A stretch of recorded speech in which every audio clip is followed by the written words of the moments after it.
For over a decade, the name Boko Haram has been synonymous with terror in Nigeria, a conflict that has claimed hundreds of thousands of lives and displaced millions, etching a deep scar across the nation's north.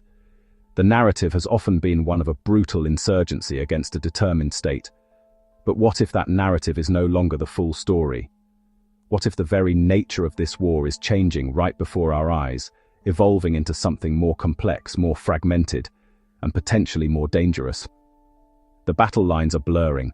Old enemies are forging new, pragmatic alliances, and the motivations are shifting from pure ideology to the cold, hard economics of survival and control. This is no longer just about Boko Haram. We are witnessing the emergence of a new phase of terrorism in West Africa, one that leverages new technology, exploits regional instability, and is drawing the attention of global powers. And that includes the United States.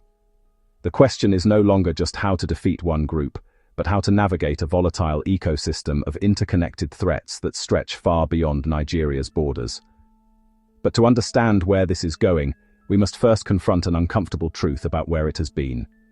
For years, despite massive military spending, international support, and repeated government claims of victory, the conflict has persisted. It resurfaces, sometimes weaker, sometimes stronger, but it never truly disappears.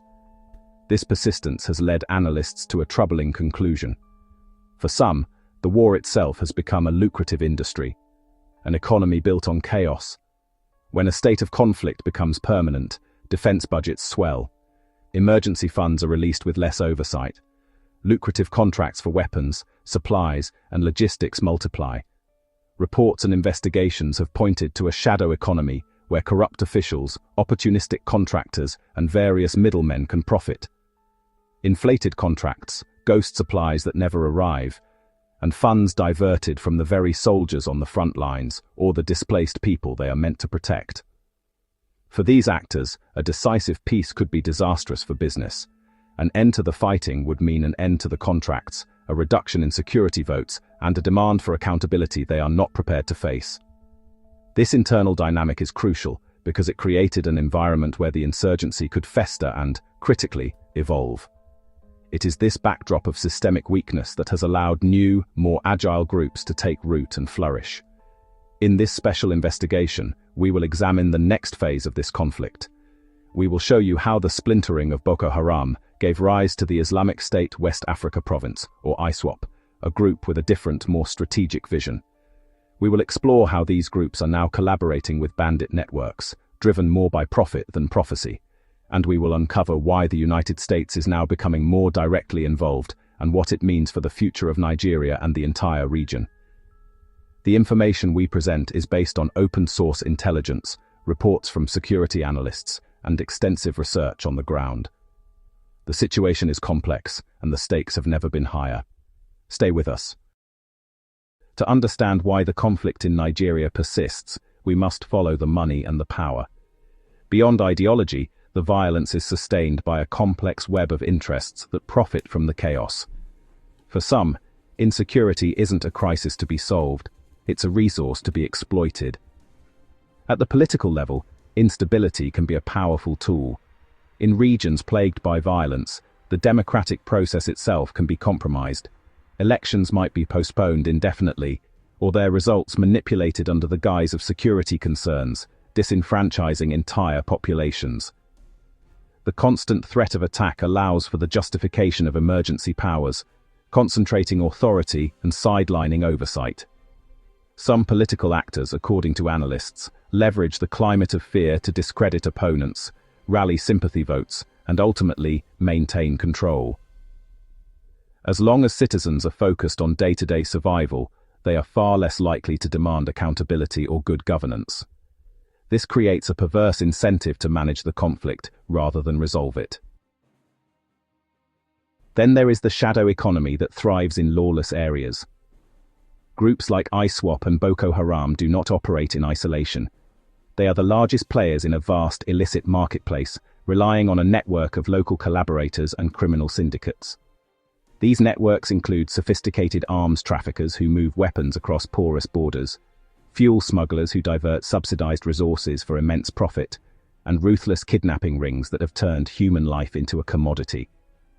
Informants trade intelligence for cash, creating an atmosphere of deep mistrust within communities. For many ordinary people trapped in these zones, the insurgency presents a grim choice. Faced with poverty and desperation, collaborating with these groups can offer a steady income, a measure of protection, or a degree of power they would never otherwise have. This is how violence becomes a survival economy, embedding itself into the very fabric of society. To understand the resilience of groups like ISWAP and Boko Haram, we must follow the money. Their operations are not just funded by ideology, they are sustained by a sophisticated and brutal war economy. This economy operates in the open, woven into the fabric of daily life for millions. At its most basic level, it begins with predatory taxation. In areas under their control, these groups impose levies on almost everything: farmers tilling their land, herders grazing their cattle, and traders moving goods through checkpoints. It's a system of extortion that generates a steady, reliable stream of income, turning local commerce into a lifeline for terror. But local extortion is only one piece of the puzzle. These groups also exploit porous borders, engaging in large-scale smuggling operations. They control lucrative routes for goods like fuel, grain, and electronics, often collaborating with established criminal networks. This illicit trade not only funds their activities, but also gives them strategic control over essential supplies, further cementing their power over local populations. Ransom from kidnappings provides another significant, albeit more sporadic, source of revenue, often targeting high-value individuals or large groups to maximize financial and psychological impact. This conflict has also fueled a parallel economy: the international counter-terrorism market. Security consultants, defense suppliers, and intelligence contractors have found a significant market in Nigeria.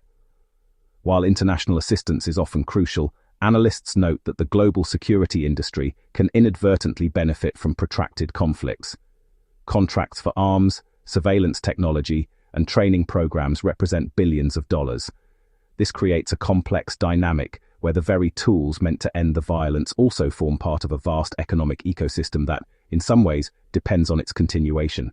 While all these groups benefit, the real losers are ordinary Nigerians.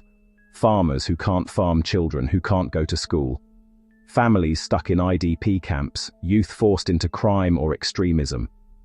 Northern Nigeria pays the price every single day. So when we ask, who benefits from Boko Haram?